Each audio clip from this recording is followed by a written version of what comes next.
Estos laberintos matemáticos, lógicos o semánticos ponen en jaque el sentido común y las creencias más aceptadas. Sí, soy yo otra vez, trayéndoles la segunda parte de las paradojas más famosas. Ya que la primera parte es el vídeo más visto de mi canal. Sin más que decir, comencemos. 10. El teorema de los infinitos monos. Otro teorema clásico y popular, que quizás no llega a ser paradoja, pero sí merece la pena añadir en este listado, es el teorema de los infinitos monos.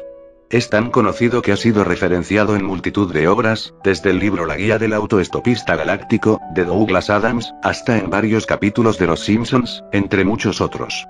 El teorema afirma que si un número infinito de monos escribieran a máquina por un intervalo infinito de tiempo, acabarían escribiendo las obras de Shakespeare. Aunque el teorema original versaba sobre un solo mono y cualquier libro de la Biblioteca Nacional Francesa, la cultura popular hizo que se popularizara esta versión.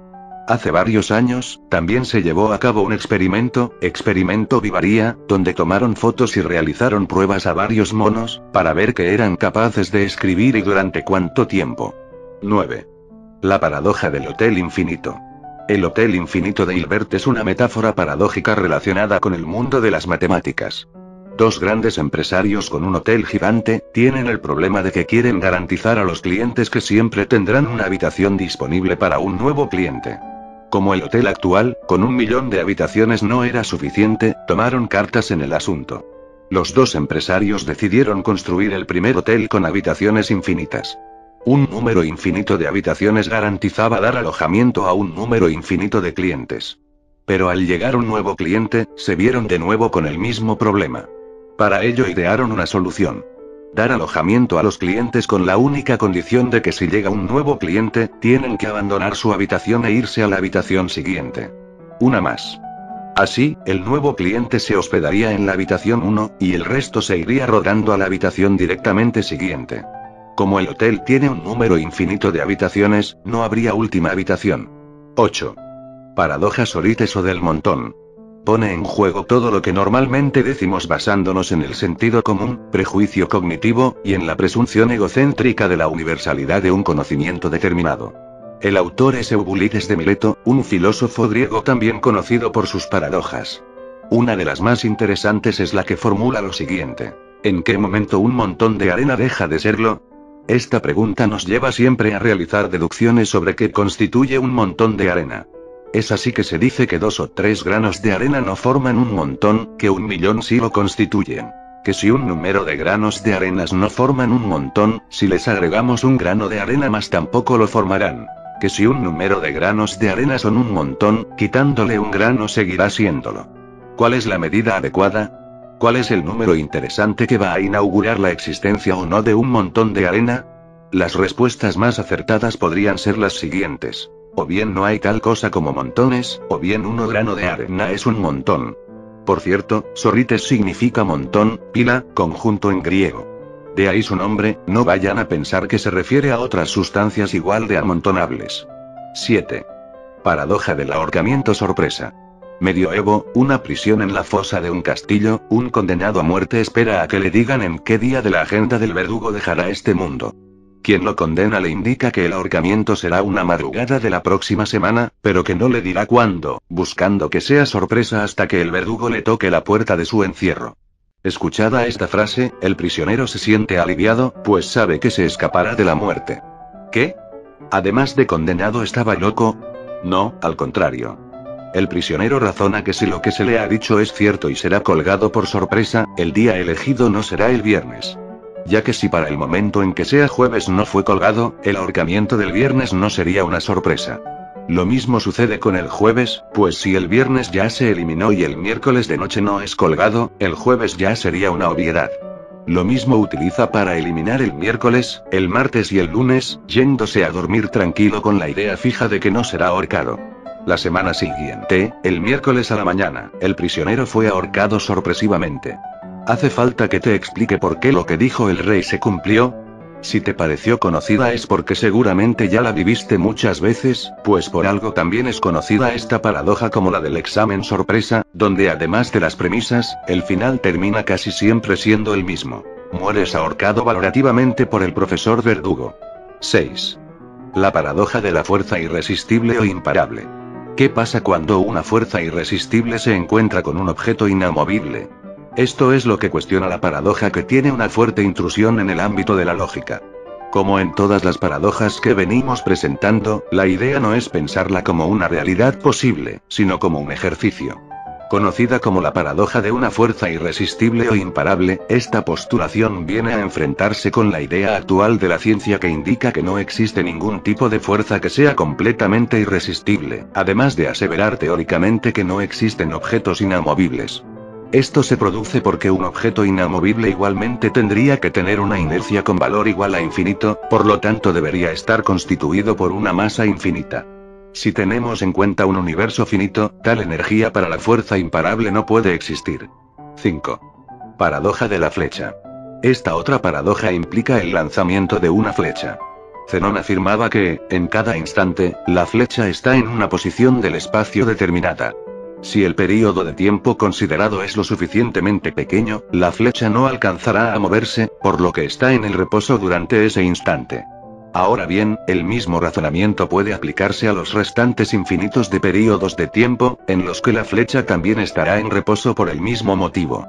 De esta forma Zenón demostraba que el movimiento de una flecha es imposible, a pesar de que miles de viudas cuyos maridos habían muerto de un flechazo en el campo de batalla le insistieran con lo contrario.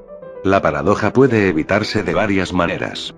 Una de ellas es simplemente pensar que cada instante en que la flecha se percibe como en reposo es un algo relativo. No se puede juzgar, observando solo una foto de un objeto, si está o no en reposo. En lugar de ello, es necesario compararlo con los instantes adyacentes, previos y posteriores. Al ver la película, podemos determinar que la flecha está en distintas posiciones en cada instante, por lo que, efectivamente, se están moviendo. Otra solución es recurrir a la definición de velocidad, cuya esencia es el cambio. El movimiento es la sucesión de los distintos espacios ocupados por el cuerpo, la flecha, a lo largo de la sucesión de los distintos momentos que componen el total del tiempo considerado. Así, si asumimos que el concepto velocidad, es decir, movimiento, puede definirse racionalmente, simultáneamente estamos admitiendo que el movimiento, racionalmente, en teoría, existe. 4. Aquiles y la tortuga. Aquiles y la tortuga es, quizás, la más conocida de las paradojas de Zenón. El filósofo argumentaba que, en una hipotética carrera entre Aquiles, el guerrero que mató a Héctor, y una tortuga, si ésta tenía última una ventaja inicial, el humano siempre perdería. Zenón demostraba que, a pesar de que el guerrero corre mucho más rápido que la tortuga, nunca podría alcanzarla. Imaginemos que la distancia a cubrir en la carrera son 100 metros, y que la tortuga tiene 50 metros de ventaja. Al darse la orden de salida, Aquiles recorre en poco tiempo la distancia, 50 metros, que los separaba inicialmente. Pero, al llegar allí, descubre que la tortuga ya no está, sino que ha avanzado, mucho más lentamente, 10 o 20 centímetros. Lejos de desanimarse, el guerrero sigue corriendo. Pero, al llegar de nuevo donde estaba la tortuga, esta ha avanzado un poco más. Zenón sostiene que esta situación se repite indefinidamente, y que Aquiles jamás logrará alcanzar a la tortuga, que finalmente ganará la carrera. Es bastante obvio que esto no es así, y es muy fácil comprobar en la práctica que dicho razonamiento es erróneo. Sin embargo, no es tan fácil encontrar dónde está el fallo, y hubo que esperar hasta mediados del siglo XVII para que el matemático escocés James Gregory demostrara matemáticamente que una suma de infinitos términos puede tener un resultado finito. Los tiempos en los que Aquiles recorre la distancia que lo separa del punto anterior en el que se encontraba la tortuga son infinitos, pero cada vez más y más pequeños. La suma de todos estos tiempos, a pesar de su infinito número, da como resultado un lapso de tiempo finito, que es el momento en que Aquiles alcanzará a la tortuga. Otra forma de encarar el problema es evitando el análisis infinitesimal utilizando el análisis discreto. Podemos pensar que Aquiles no recorre espacios infinitesimales, sino discretos, que podemos llamar zancadas. A cada zancada le corresponde una distancia concreta de, por ejemplo, 1 metro. De esa manera, el problema se reduce a calcular en qué momento la última zancada de Aquiles recorrerá una distancia mayor a la que haya podido recorrer la tortuga en el mismo tiempo. De esta forma se puede demostrar que, como hoy sabemos, el movimiento existe. 3. Paradoja del barbero. Propuesta por Bertrand Russell, dice: el único barbero de la ciudad dice que afeitará a todos aquellos que no se afeiten a sí mismos. Pregunta: ¿quién afeitará al barbero? Si no se afeita a sí mismo será una de las personas de la ciudad que no se afeitan a sí mismas, con lo cual debería de afeitarse, siendo por tanto una de las personas que se afeitan a sí mismas, no debiendo por tanto afeitarse. 2. Paradoja de Pinocho.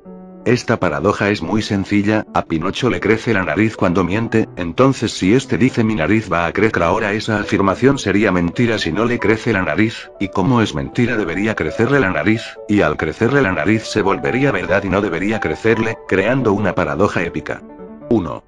Según una leyenda griega recogida por Plutarco, el barco en el cual volvieron, desde Creta, Teseo y los jóvenes de Atenas tenía 30 remos, y los atenienses lo conservaban desde la época de Demetrio de Falero, ya que retiraban las tablas estropeadas y las reemplazaban por unas nuevas y más resistentes, de modo que este barco se había convertido en un ejemplo entre los filósofos sobre la identidad de las cosas que crecen.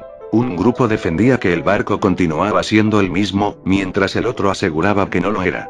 Esto se puede traducir en la siguiente pregunta. ¿Estaríamos en presencia del mismo barco si se hubieran reemplazado cada una de las partes del barco una a una?